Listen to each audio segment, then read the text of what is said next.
Sud Radio, les vraies voix qui font bouger la France. Stéphane Soumier avec Bismart, 19h30, 20h. Salut à tous, c'est Bismart sur Sud Radio. C'est alors un parcours et une série de convictions que je vous propose pendant une demi-heure. On va passer une demi-heure ensemble avec un ancien, alors est-ce qu'on peut dire grand flic? Oui, sans doute, direction centrale de la police judiciaire. Et aujourd'hui, auprès des entreprises, au cœur des entreprises, dans le management de transition. Vous allez voir ça, c'est parti. Et donc, Rudolf Hidalgo pour commencer avec nous. Bonjour Rudolf. Bonjour. Associé, alors je dis associé Amadeus Exécutif parce que c'est votre dernière fonction, mais en fait, on aurait pu dire beaucoup de choses. Je me suis permis ce titre un peu people, un peu... C'est comme ça que vous vous vendez quand même, non? Quand on a été... Donc vous avez été 20 ans dans la police. J'ai été 20 ans dans la police, j'ai été 20 ans jusqu'à commissaire divisionnaire. J'étais un des patrons de la lutte contre la criminalité organisée en France, criminalité transnationale organisée, la lutte anti-mafia, la direction centrale de la police judiciaire. Et j'ai beaucoup travaillé sur la structuration des services, comment on les organise, comment on fait face à des menaces émergentes et comment on prend en compte les nouvelles technologies. Un de mes premiers grands dossiers était les interceptions de téléphones satellitaires. Et mon deuxième immense dossier, pendant des années, j'ai été représentant de la France au G8, c'était sur l'apparition de la cybercriminalité et toutes les problématiques qu'elle peut poser dans un système juridique conçu à l'ancienne, où il fallait des autorisations d'un État à un autre pour pouvoir intervenir. À l'heure de l'ordinateur, à l'heure du cyber, à l'heure du piratage, on ne pouvait plus faire comme ça. Il fallait trouver comment structurer les forces dans les différents pays pour avoir des points de contact H24 et être capable de réagir et dans le cadre juridique et dans le cadre opérationnel. Donc, direction centrale de la police judiciaire, c'est... 20 ans, c'est un très beau... Les héritiers des brigades du Tigre. Mais voilà. C'est un des... Mais pourquoi on quitte un job comme ça? On quitte un job comme ça pour plusieurs raisons. Mais d'abord, avant de le quitter, on l'aime. Parce que la police, c'est une famille. De quoi? De 20 à 40 ans, vous avez fait ça? De 20 à 40 ans, en gros. Ouais. De 22 à 42 ans, 43 ans. La police, c'est une famille. La police, c'est des valeurs. C'est dans une société un élément structurant. Ça participe à toutes les évolutions de la société. Ça les voit en avance. Ça les vit avec beaucoup de dureté dans certains contextes. Et en même temps, c'est des femmes et des hommes absolument dévoués pour leurs concitoyens et pour essayer de faire le bien commun. On a le sentiment à un moment, parce que évidemment la police passionne tout le monde, mais moi je me disais, un petit peu d'ailleurs comme l'hôpital, c'est-à-dire qu'à un moment, on a l'impression d'être Sisyphe et de pousser le rocher, de pousser le rocher, de pousser le rocher, et boum, il retombe. Sans arrêt, sans arrêt, sans arrêt. C'est ça qui doit être un peu usant, non? C'est vrai, mais il y a des Sisyphes heureux. Vous le savez, des philosophes l'ont dit avant moi. Et c'est une évidence Albert Camus, il faut exactement, il faut l'imaginer. Voilà. Il faut l'imaginer heureux. Moi, je suis né dans le même pays qu'Albert Camus. Je suis né en Algérie. Et comme lui, je pense qu'effectivement, on peut imaginer parfois Sisyphe heureux. Oui, c'est un rocher qu'on pousse, mais en même temps, on avance. On avance réellement. Et puis, c'est humainement, c'est un creuset où vous apprenez beaucoup sur les autres, vous apprenez beaucoup sur vous-même. Vous êtes au cœur de la réalité humaine, clair. Quand vous êtes sur les homicides, quand vous êtes sur alors, crimes organisés, j'imagine, prostitution, pédophilie, des choses épouvantables. Enfin, on traverse des trucs de dingue. Abominables. Des choses difficiles, des choses où d'ailleurs il ne faut pas forcément rester trop longtemps, mais des choses où l'utilité sociale est là. Et donc, globalement, des métiers dans lesquels vous apprenez la crise, la vraie crise, la crise avec une urgence vitale humaine. Vous partez en opération pour sauver quelqu'un, donc il y a vraiment des situations extrêmement dangereuses et vous apprenez là-dedans à manager et vous apprenez à voir comment seul vous ne faites rien, vous ne pouvez agir qu'en équipe. Et en équipe qui sont capables de se comprendre, capables d'avancer, qui ont reçu la formation pour ça. Donc l'administration a ceci d'extraordinaire, mais elle s'en rend pas toujours compte elle-même, qu'elle peut être une école formidable de la vie et du management. Je ne pensais pas vous poser la question, Rudolf, mais allons-y. Comment est-ce que vous vivez là parce que il y a une forme de crise autour de la police et des forces de l'ordre. Avec une certaine déception dans la mesure où d'un côté les problèmes qui sont sur la table sont connus depuis 30 ans. Les rapports police-population, il y a des sujets qui ont été analysés depuis des années. Il y a eu des tas d'avancées et de volonté de faire bouger les choses de manière très nette.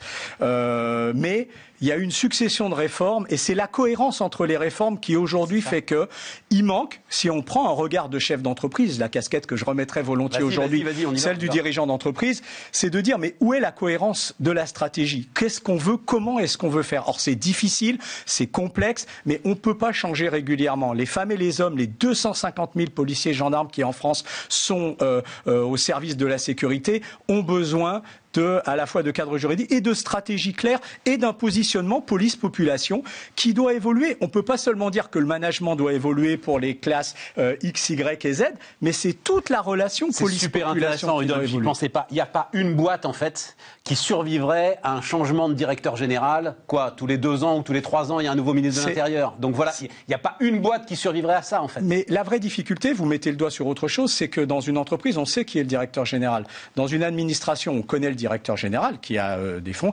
mais le vrai niveau de décision est plus difficile à déterminer.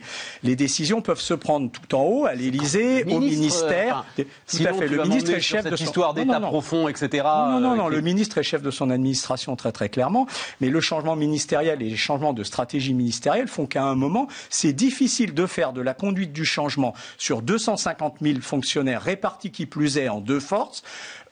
Si on ne prend pas une stratégie qui peut-être ne doit pas être dans le temps politique, qui peut-être devrait être dans un temps social. La réflexion est là. Et c'est compliqué. Passionnant. Donc, direction centrale police judiciaire, HEC à la sortie, et c'est avec tout ce que tu viens de dire, finalement, c'est la connaissance de la crise qui t'amène sur le management de transition. Alors, oui, entre les deux, quand même, quand je sors d'HEC, donc je rentre comme secrétaire général chez Ludendo. Donc Ludendo, c'est la grande récré. La grande récré pour les Français et pour ceux qui connaissent l'international. J'étais le directeur général aussi de Franz Karl Weber en Suisse et directeur général à Hong Kong de Ludendo Asia. Et puis surtout, je suis celui qui avait lancé l'achat d'Amlez.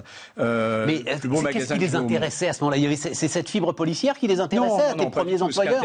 Mes premiers employeurs, après, c'était surtout la fibre organisatrice, la capacité à savoir mettre en place un secrétariat général, une direction juridique, à reprendre une direction financière et à la lancer et à faire des opérations de haut de bilan, et à mettre les sujets qui, pour moi, après le passage à HEC, étaient vraiment les sujets clés qui font aujourd'hui l'avenir d'une entreprise, c'est-à-dire monter au niveau du COMEX les sujets de direction d'organisation des systèmes d'information d'une part et les sujets de management de système, enfin de supply chain management de système d'autre part. Et on le voit très très bien aujourd'hui. Non mais alors j'allais le dire, c'était il y a combien de temps? C'était il y a 10 ans? Il y a 10 ans, oui. Supply Chain Management System. Voilà, le cœur du réacteur aujourd'hui. Exactement. Toutes les boîtes ont réalisé que c'était le cœur du réacteur. Mais pas seulement les boîtes, parce qu'on entendait aujourd'hui que, par exemple, pour aider le gouvernement américain, le nouveau gouvernement, à mettre en place son programme de 100 millions de vaccinés en 100 jours, qui est-ce qui va venir l'aider? Eh bien, c'est Amazon et Walmart. Moi, j'ai eu la chance... Les deux frères ennemis. Exactement. Mais moi, je suis également à MBA de New York, je suis un Sterni. Et donc, avec l'ensemble de mes camarades de New York, on a visité pendant des jours Walmart en Californie, au cœur du réacteur de leur système logistique, là où les satellites sont connectés, là où ils ont la capacité à envoyer en direct les informations à leurs fournisseurs pour tenir leur chaîne logistique. C'est absolument impressionnant et ça fait rêver n'importe quel dirigeant du retail. Mais le message qu'on doit passer là-dedans et que tout le monde doit entendre, c'est il y a des sujets qui, il y a 10 ans, étaient vus comme de simples sujets de service support et qui aujourd'hui sont des vrais sujets de COMEX. Et là-dedans, il y a les RH. Les RH, on ne peut pas faire tourner des entreprises aujourd'hui si on ne considère pas que la formation tout au long de la vie et les RH sont un sujet stratégique. Et puis il y a la direction organisation des systèmes d'information et le management de la supply chain. Alors la direction des systèmes d'information, elle a échappé en fait à la direction des systèmes d'information. Moi j'aime bien cette image que j'entends beaucoup, un peu ce qui va se passer avec la RSE, c'est-à-dire aujourd'hui c'est l'affaire de chacun d'entre nous finalement, la direction des systèmes d'information, que ce soit en termes des outils logiciels que vous utilisez qui sont maintenant des outils métiers hyper spécialisés, que dans le respect de la sécurité, où, alors je parle sous ton contrôle d'expert, mais j'entends beaucoup que le vrai problème de la sécurité, c'est entre le fauteuil et le clavier de... Voilà, c'est ça, entre le fauteuil et le clavier. Voilà. C'est une culture, la sécurité. On n'a pas forcément besoin de spécialistes de la sécurité en soi, en interne dans l'entreprise. On a besoin de gens capables de développer une culture de la sécurité. Moi, je veux que tu reviennes sur Walmart, la supply en Californie. Là. Moi, ça me fascine. On visite une salle. C'est en Californie. Et c'est un groupe, c'est en Californie. de l'Arkansas, Walmart. Au départ, oui. Mais là, au sud. là, c'est vraiment donc le cœur, là où... Alors, il y a 5 endroits comme ça dans le monde, mais leur grande idée, moi, ce qui m'a fasciné, c'est des salles qui sont grandes comme 3 fois celle-là, avec des murs couverts d'immenses écrans télévision qui permettent de suivre en permanence l'ensemble des produits et les livraisons. Et surtout, le système est satellitaire. Ils ont lancé leur propre satellite. Et c'est à partir de ce système satellitaire qu'ils ont su, en termes d'investissement, ils ont une stratégie. Aux États-Unis, on nous l'enseigne comme ça, et on le dit bien, ils ont une stratégie qui est plus puissante quelque part que celle d'Amazon. La façon Disons que c'est le seul qui résiste, quoi. Et ils résisteront, parce que on comprend pourquoi quand on descend à l'intérieur. Le métier de dirigeant d'entreprise, c'est d'être capable de voir comment on va faire les arbitrages avec les actionnaires et avec l'ensemble des comités de direction entre la stratégie et les moyens qu'on va y mettre. Mais on doit d'abord, non pas faire du cost killing, d'ailleurs, dans le management de transition, comme on le croit trop souvent, mais de l'arbitrage sur les coûts qui nous permet de mettre chaque euro, chaque investissement sur ce qui fera la victoire de demain. Et ce qui fera la victoire de demain aujourd'hui, c'est le supply chain management system. On ne doit pas avoir 5 produits en stock ce soir si on n'en vend que 3 demain. Et à l'inverse, on ne doit pas en avoir que 2 si on n'en vendra que 3. Et l'intelligence artificielle et la blockchain, et là où c'est fabuleux, oh ça non, devient pas la galactique. blockchain. Non, l'intelligence artificielle. Laissons de côté. Laissons de côté la blockchain. Où l'intelligence artificielle devient fabuleuse, c'est que le prédictif. Mais oui. Nous sommes en train de rentrer dans la supply chain prédictive, dans la capacité. Et ça, Rudolf, c'est une réalité. Oui. Parce que ça, alors pour le coup, je suis au contact vraiment, comme toi, avec la réalité de l'entreprise. Tu te rends bien compte que beaucoup aujourd'hui de managers sont un petit peu déçus finalement par les promesses de l'intelligence artificielle. J'ai l'impression que c'est balbutiant. Voilà, je vais le dire comme ça encore. Je suis d'accord avec toi. C'est balbutiant, mais il y a des endroits, des poches dans lesquels il y a des gens qui ont commencé à très bien faire avec. Il faut regarder ce qui se fait aux États-Unis. Les parcours à l'intérieur des magasins, on peut tout à fait savoir en utilisant le big data que quand tu achètes des lames de rasoir, en général, il y a une chance sur 3 que tu achètes une bouteille de vin. Donc la logique dans la façon dont on va positionner tes rayons à l'intérieur doit refléter ce parcours qu'on veut ou qu'on veut pas te faire faire à l'intérieur du magasin. On peut savoir que... Non mais moi, tu sais, moi c'est le spécifique qui me passionne. Ouais. La lame de rasoir et le vin. Bon, on peut relier. À partir du moment où on fait du big data, à partir du moment où on a des programmes.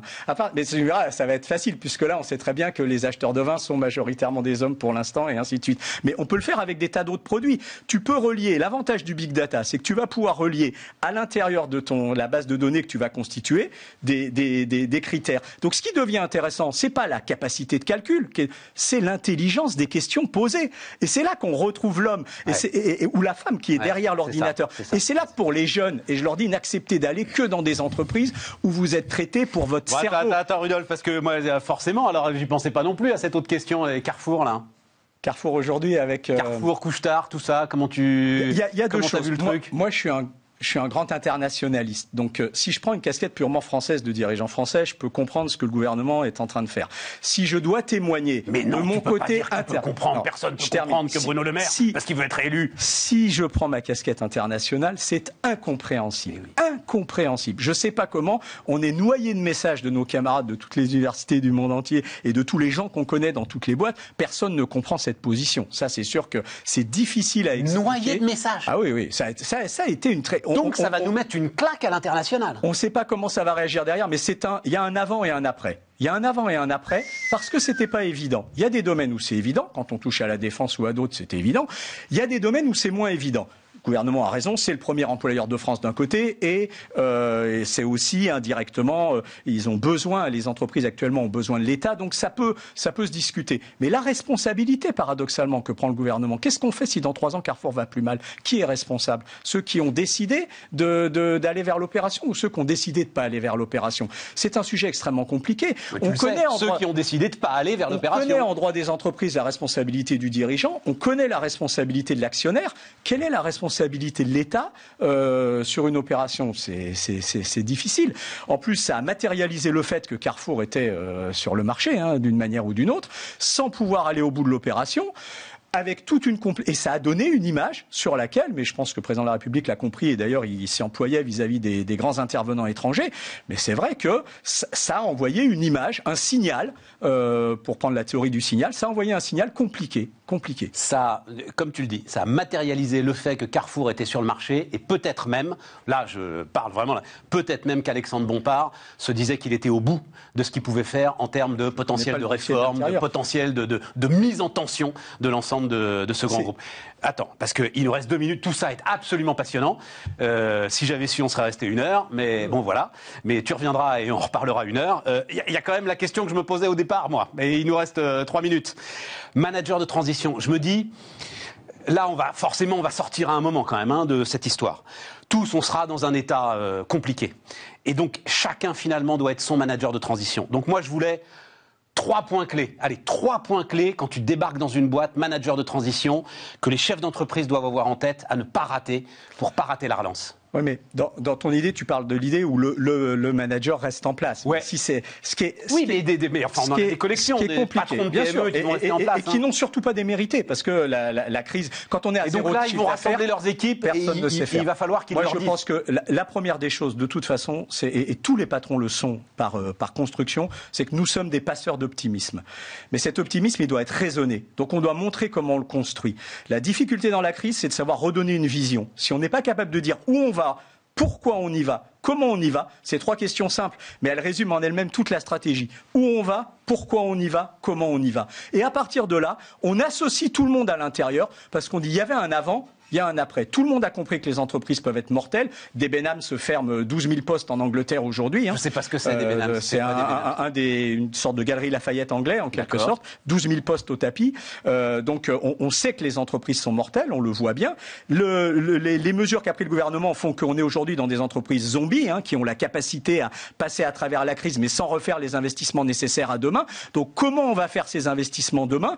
Quel sera l'état réellement des entreprises? Comment on va devoir les renforcer en fonds propres? Puisque la vraie problématique post-crise, elle sera sur les capitaux propres qui vont permettre aux entreprises d'investir. Beaucoup d'entre elles sont gorgées de trésorerie quand même aujourd'hui. Beaucoup d'entre elles sont gorgées de trésorerie. Effectivement, attention, ce qui n'est pas forcément du capitaux propre, mais oui.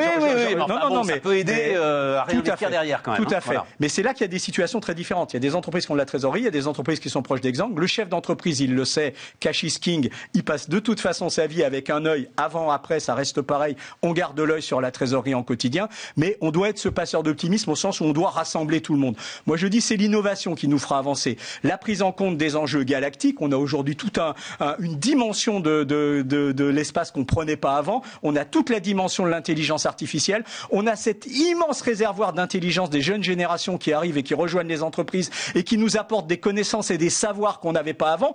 Utilisons l'énergie de ces jeunes, l'énergie humaine et l'énergie des connaissances. Et avec ça, travaillons ensemble sur de l'innovation et créons le projet de demain. D'accord, mais le patron de PME de base qui fait ses 20 millions d'euros de chiffre d'affaires, j'en sais rien, à la mode Beuvron, il peut pas non plus rêver au système satellitaire de Walmart.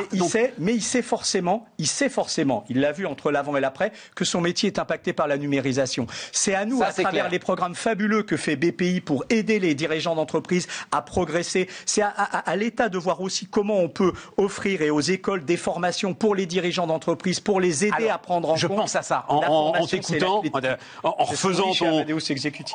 refaisant ton parcours, donc la police, tu fais HEC en sortant, derrière tu fais du MBA, etc. Il faut qu'ils se forment, nos chefs d'entreprise. Oui. La formation tout au long de la vie. Tout le temps. Mais parce que le monde change en permanence. S'ils ne le prennent pas, on ne peut pas faire du business aujourd'hui comme on en faisait il y a 30 ans.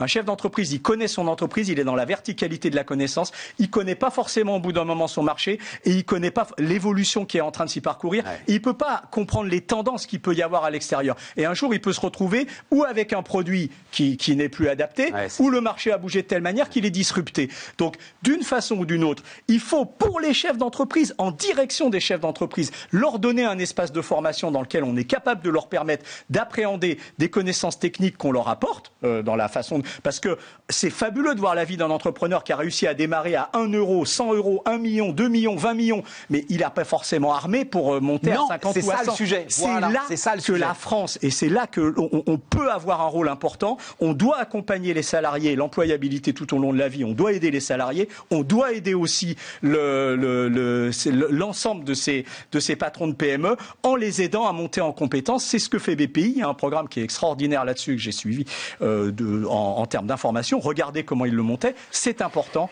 la formation tout au long de la vie. changer soi-même pour savoir changer les autres. C'est ça le management de transition, la passion du management. Tu redescends de temps en temps, Rudolf?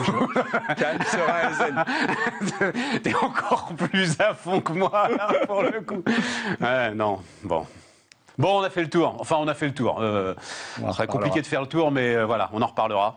Et donc, à très bientôt et on reparlera de management de transition, peut-être plus spécifiquement. Merci Stéphane. Rudolf Hidalgo, donc, Amadeus Executive. Ah oui, je n'étais pas, parce que Amadeus Executive, donc vous êtes 40. 40, manager de transition. Cumule 1000 ans d'expérience opérationnelle de management. C'est écrit sur le site. En une vingtaine d'années. En une vingtaine d'années, effectivement. 1000 ans, les mecs. Ils ont Cléopâtre. C'est les Égyptiens. Et comme quoi, il faut partir du passé pour éclairer l'avenir. Merci Rudolf.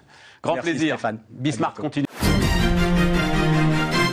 Rudolf Hidalgo, donc associé Amadeus Executive sur Sud Radio. Les amis, on se retrouve demain avec, je crois, autant de conviction et autant de détermination. Sud Radio, les vraies voix qui font bouger la France. Stéphane Soumier avec Bismart, 19h30, 20h.